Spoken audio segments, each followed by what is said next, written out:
We should be live. Let's see. Let's just wait. We're going to go ahead and move this over here. For Jer. Did you not want to put it on your little song and dance thing to start with? No. No. I don't really. I feel weird today. I feel weird. Okay, there creepy. we go. I feel creepy today. Okay, so here we go. Probably going to move this over. There's Tiara. Okay, I can't make that any smaller. No. Okay, so what we're going to do is Because of all the stuff on the bottom. Oh, got it. Yeah. I guess we'll just do this. Yeah. Right? Yeah. We're trying to... Okay, there we go. Let's do that. And let's do that. So I can move back and forth if I need to. And then we come over here. Sure. So, hi everyone. Hi. Welcome to our Friday stream. I rearranged the topics, so we're going to go in a different order than we usually do because I want to end on a more somber note today with everything that's going on. But I'm not even feeling that well right now because I'm like super jittery from... If I have a lot of caffeine, a lot. If I have more... You have like a little caffeine. If I have more caffeine than what a normal person... I mean, if I have as much caffeine as a normal person does, it really affects me. And I feel really sick. I'm very sensitive to caffeine. So I had 2 green teas today. I usually have green tea, but I had it in the afternoon. I thought I could handle it, and I'm not. I am a petite person. I cannot handle that much caffeine. So I feel very weird and caffeine sick. So this is going to be short. Short, sweet. Short and sweet. But have you seen this trailer? I have not. Okay, we're going to watch a little bit of this. Okay. We're going to just watch a little bit of this trailer because it looks very interesting. It's about a Viking.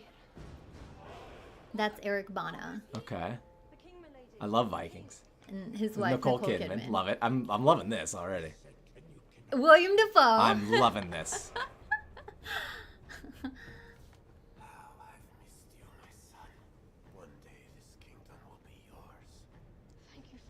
And I know you like your Viking stuff. I love my Viking stuff. So when I saw this, I was like, okay, you probably are going to like this movie. Okay. Uh-oh, then drama happens. And Nice. Like, oh my Nice. gosh. This is selling me. Ooh. This feels very Elden Ring. Yeah. That guy looks like a grown-up. That was Ethan Hawke. Okay. Wait, that may have been Eric Bana. I can't tell. I thought that was Ethan Hawke. This looks like a grown-up. I forget his name. Well, that's its brother. Its brother. Yeah, that's its brother. This poor guy. We need to start calling him by his name. Bill Skarsgård. How dare you ever refer to him by his name? Alexander Skarsgård. Is that what's her face? Yeah, Anna Taylor-Joy. Yes.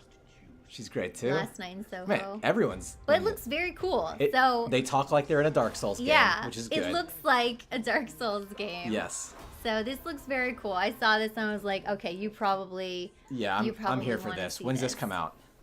April 22nd. Oh, we're seeing April this. 22nd. So this movie looks very cool. Absolutely, yes. If you guys like Vikings, then you should put this one on your radar. I'm going to definitely be looking this one because the cast is great. There was a love the cast. Nicholas Winding Refn, the guy who did Drive and other movies I can't recall right now. He was in Death Stranding. Yeah. He also did a movie called Valhalla Rising. Yeah. With Mads Mikkelsen, and it's like completely spoken. I don't remember the language. I'm guessing it's Norwegian. Right. But it was like this very psychological, broody Viking movie. Yeah. That was like my first real I think I love Vikings experience, movies, and now yeah. I just give it all to me, please. So yes, it looks very, very cool. Yes. So I saw that and I wanted to share that. I don't think we're playing anything after the stream because I don't feel good at all. I'm going to go drink lots of water and then I'm going to rest. Mellow, probably lax. just chill. Hey Noble Arsenic, did I dye my hair? Oh yeah, it's the lighting. It's the white lighting really makes my highlights come out. I did not. I mean, I have highlights. It's crazy because I can see them. You can't.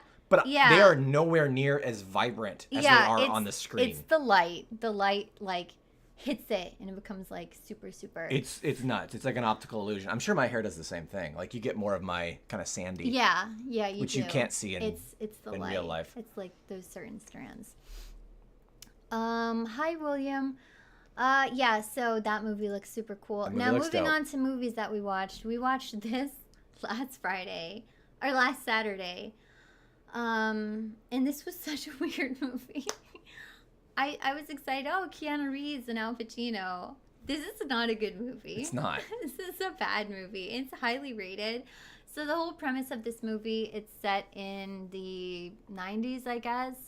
And Keanu Reeves is a young attorney from Florida who gets recruited by this big law firm up in New York, and Al Pacino is like the head of the firm. Al Pacino's He's the doing his managing typical attorney. Yes. hooah! Yeah. You want to come work for my law firm? Okay. Al Pacino only has one mode though. I've never Yes. seen another mode for Well, him. in his first real big With claim to fame was Scarface. Michael Corleone in Godfather. Oh yeah, that's true. And he's so calm in that That's movie. true. Like he's like cool and he's calm, and you know, like Yeah. when he does the hit, He's so like calm. nervous. Yeah. It's like that was everyone's first real exposure to Al Pacino, Right. and then everything afterwards, this man is He's unhinged. just crazy. He's just like unhinged. He must have really not enjoyed playing a calm role. Yes. You know, Yeah. he probably had to subdue himself. Or maybe he loved that role so much, it's like, I'm never going to do this again. Yeah. I'm never going Yeah, to be Michael That's again. true. He's never going to beat that part.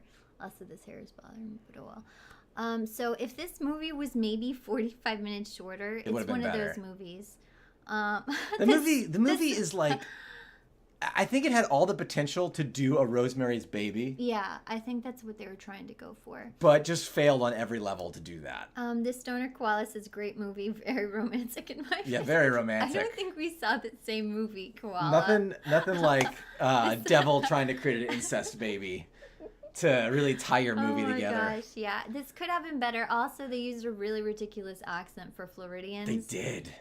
It was very, very like Georgia accent. Yeah, Georgia, They were going Alabama. for a Georgia accent. And people in Florida do talk like that, but it's up north. Yeah. Near the Panhandle. It's very rare. Well, they were Gainesville lawyers, but even still, it's not too that heavy. Southern. It was legitimately like very put on. What are you talking about? We're gonna be working at New York. It was so fake. It was very fake. It felt fake. out of place, And which I I'm think guessing is how every English person feels every time they hear yes, an American do an English accent. It really took away from the movie though. It did. It So, distracted me. not a good movie. Did not really enjoy that one. Then we watched this movie on Sunday called 3 Days of the Condor, and I really liked this movie. It's a great movie. Robert Redford, and this is based on a book called 6 Days of the Condor, so they shortened it for the film. But I really, really enjoyed this one. This one was so good. It was like lots of action up front as well, which hardly happens. You kind of have to get into it. Faye Dunaway was fantastic as well. But yeah, really, really enjoyed that one. Max von Robert Sydow. Redford. I guess is it Sydow? Max von Sydow? Sydow?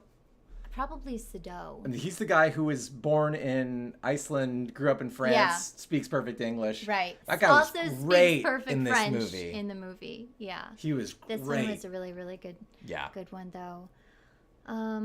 I think what makes it bad is the last 20 minutes just didn't do anything at all, making all the build-up slow nonsense. Yeah. Well, a lot happened in the last 20 minutes, Arsenic. I think if the last 20 minutes happened sooner, it would have been better.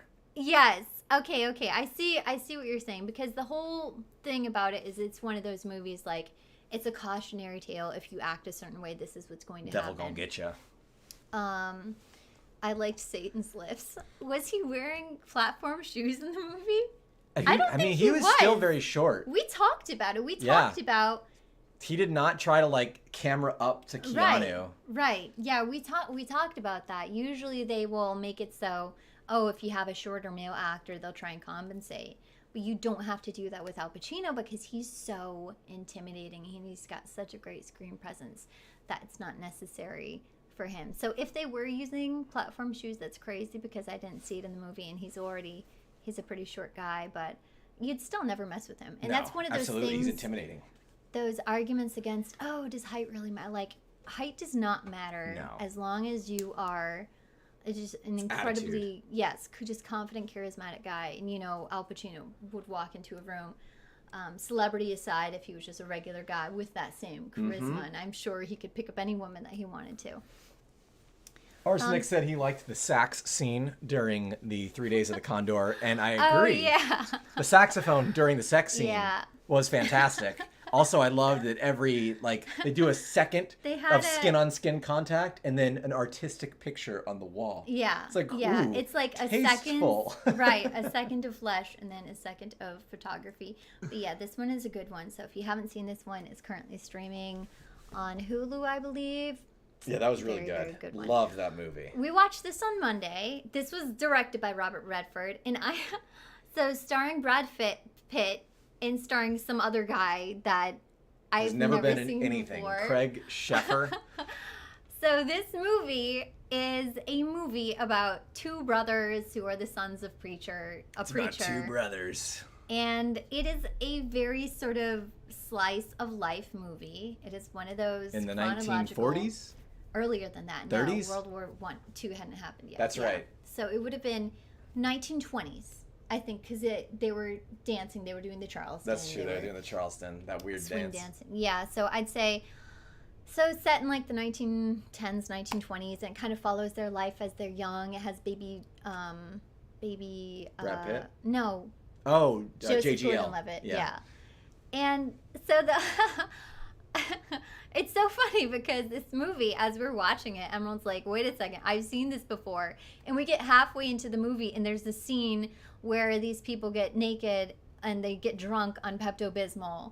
And they're just butt naked in a field. And that jogged my memory. I was like, oh my gosh, I've seen this movie before. I saw this movie like in high school, and I totally forgot about it. But the movie is so tense because it's building up to something happening. It's building up to tragedy. Every scene, something is going to happen, and nothing happens. And we were watching it, just kind of live commentary. But we're broken because we are so all the jaded. movies you watch that you pick for the weekday movie nights are like, oh my gosh, something horrible just happened. Incredibly depressing. So every single time it would build up to something, we're like, here comes the horrible. That's it. And so we were expecting it the entire time, and then it hits, and no one was expecting it. We were furious because we knew it was coming. And it happens off screen? Yes. So you don't even see it happen, which makes it even worse. But it just blindsided everybody. But yeah, this one, it was an interesting movie. Definitely slow pace. Do you like movies about fishing? Because that's what this movie's about. This movie's about fishing.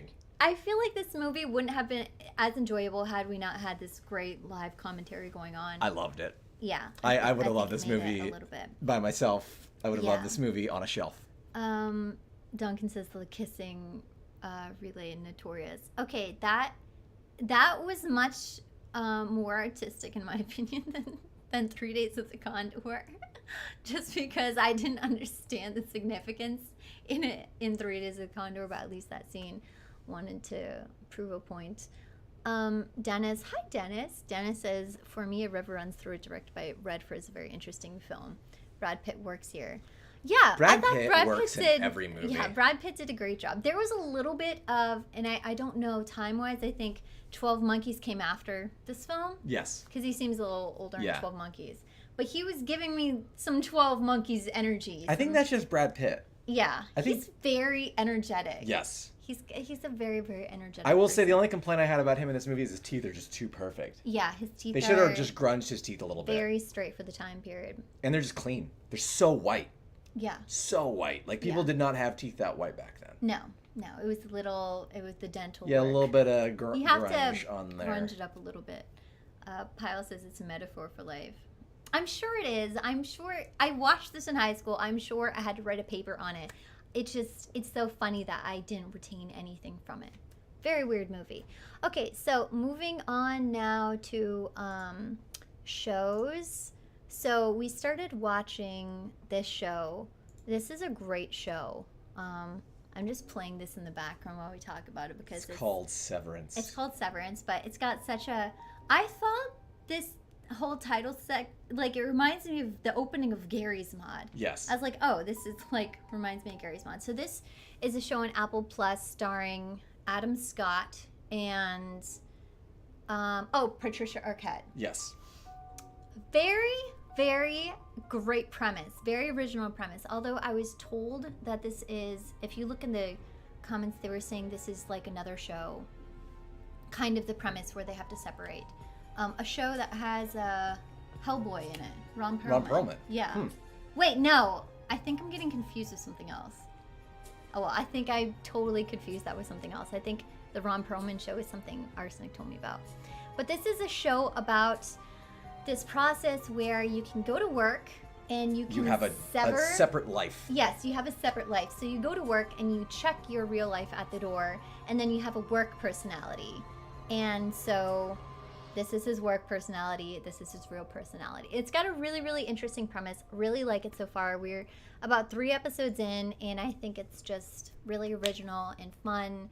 So recommend this one if you're looking. It's directed by Ben Stiller. It's directed by Ben Stiller. Who's a phenomenal director. Which I didn't realize. He has only made good movies. Yeah, he's done Tropic Thunder. Cable Guy, Zoolander. Yeah. This. Oh, we talked about Cable Guy last night because I had this idea that Cable Guy in my head was a comedy. It is a comedy, but it's also dark. But the way you described it, I really want to go watch Cable Guy. I've never seen that. It's like about a stalker. Yeah. It's really good. We should watch Cable Guy. I want to watch Cable Guy. I think it'll be really relevant to me. Yes. About all the cable guys in your life. I want to watch Cable Guy. Cable Guy. Brad Pitt in Fight Club. Yeah, another example of Brad Pitt energy. Yes. He's just a very energetic guy. William Hacking says, if you guys want to see wacky Brad Pitt, I recommend Burn Notice. The show? Brad Pitt is in Burn Notice, or is that a movie? Oh, are you talking about Burn After Reading? Okay. Because that is wacky. It must be that is like the most cheerful, goofy Brad Pitt I've ever seen. Burn Notice is a... Burn Notice is that show with that guy from Fargo. Yeah, that guy. That guy. I like that guy. I don't know what his name is, but he's good. I loved her in Medium. Oh, Patricia Arquette. The last thing we saw with her was The Act. Yeah. Which is based on a real story that's like a very, very She's phenomenal. Story. Like, I feel like she had a good early career, but her second half of her career, she's amazing. Great. Seems like she's picking up things that work for her. Acting the heck out of roles. Yeah, very good. Okay, so now we're moving on to Street Fighter 6, which I didn't watch. Are you going to show the trailer? Pull the trailer up. Yeah. Okay, it's is this it? Weird. This is the trailer. So firstly, the logo. Weird. The logo. I did hear some weird drama about the logo. So look at this art style. Like, Street Fighter in my mind is a cartoon. Yeah. And every iteration of Street Fighter has always been like Saturday morning cartoon. Kind of a cartoon, isn't it? Okay, this is very intense. Okay, I'm not... I mean, this looks like Devil May Cry. You know? Like, this does not look like Street Fighter. Well, they're trying to go for a realistic... It's like he's fighting in the streets. He's a street fighter. Yeah, so was it Emerald or you that talked about this logo? So, okay, let's talk about the logo. The logo is almost, I would say, 90% similar to an $80 clip art. Yeah. There's also other things that use this logo without the 6 on it. Right. So people are blowing up. And I think it's insulting to the legacy of Street Fighter, to be honest, because Street Fighter has an iconic logo. I would argue Street Fighter's logo is more iconic than Mario's logo. Yeah. Like, what does Mario's logo look like? Mario. It's kind of just like Super Mario in white pixel. You know, Sonic the Hedgehog has the blue and the gold. No, Street Fighter is beautiful. Red and orange splash. Right. Yeah. This is stupid. Like, you can change the style of the game, but don't give up something so iconic. That's like McDonald's getting rid of the arches. Yeah. You know, like, we talked about like companies simplifying their logo or changing it for no apparent reason. Yeah. Facepalm Fox Industries, he finally has shoes. Yeah, it is weird. Ryu is notoriously shoeless. I mean, look at that logo. I know. Look at that I don't logo. Understand that. I don't Why would you do this? Why you get rid of that logo. I mean, look at the Look color. how fun this is. Yeah. And this looks so boring. This seriously looks like... It looks like Rainbow Six Siege. It does. That's exactly what I was going to say. This looks like... If you even compare it... Bam, bam, bam, bam, bam. Oh.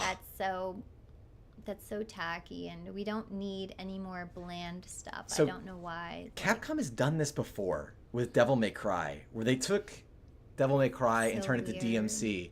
And that was like one of the lowest reviewed games Yeah. they've ever put out. I don't know why they're trying it This is again. boring. Like, it could be a great game, and I hope it is, but they got to kick it up in the art department. All logos are being simplified for mobile desktop integration. But why? I feel like this It's a isn't video even game. like a difficult logo right there. Yeah. It's very weird. It's very weird.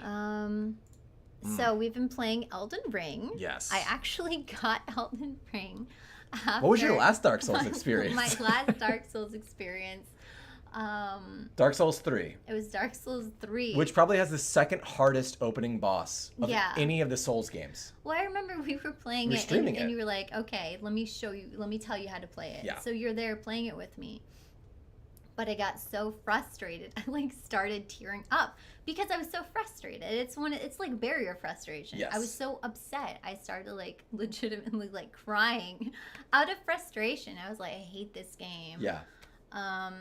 So and I remember like people in the comments were like, okay, maybe you shouldn't get her. Like, you could tell her to stop. Yeah. Like, they felt bad. I was so frustrated because the way that these games work is you have to figure out the pattern for who you're fighting, and then you have to manipulate your style of play to. Peggy 16. Oh, whoops! You have to manipulate your style of play to combat that. So you have to pay attention to patterns Yeah. and what's going on to try and figure out. But the reviews are fantastic. I mean, the which game kind is of crazy. fantastic. You could go back to earlier streams when we talked about Elden Ring. Yeah. I stated every single time I have serious concerns about Yeah. the open world format in this Right. game. Right. Dark Souls and Bloodborne, which is their best game, was phenomenal because it shovels you in these hallways where you have no choice but to fight. Right. And the open world aspect just changes the way the game works in such an interesting way. Yeah. But there are still so many little dungeons, and you still have all those classic Dark Souls moments. It just works. I And- see why the reviews are glowing. They've made it much easier for you to play multiplayer as well. Yes. So it's easier for you to summon Holy people. crap. Yeah. There was the first boss, though, I tried like 7 times. I'm like, I can't do this. Yeah. I got like halfway and just gave up. It was too much. But you've fought some bosses. You're talking about like the first real The area first boss. real But he's hard. big boy. I mean, I would hard. say like he is He is equivalent really, really to the hard. first boss from Bloodborne, who is incredibly hard. Yeah. The first area boss, Mr. Papa Tellius. Gascon. Yeah, that guy. Mr. Telly says someone buy me PS5. This works good on PC, actually, right? Well, so here's the drama. It is lagging a little bit. There's Yeah. a little bit of stuttering. So this game has an issue where when you first enter an open world area, there is stutter. Or the first time like a boss does a really big move that hasn't been graphically, the shaders haven't been pre-rendered, Right. there's a stutter. And I think it's easily addressable, so people Yeah. can take their panties out of the bundle. Yeah. And just chill out, they'll fix it. But also, after one time, it's fixed. Right. It will not stutter again Yeah. in that area. So, Although the boss was stuttering repeatedly for me. really? Yeah. Okay, that's not good. I And was it not experiencing the making stutter. it difficult for me to fight him. Also, apparently the patch, so all the people who reviewed the game had the game for 2 weeks.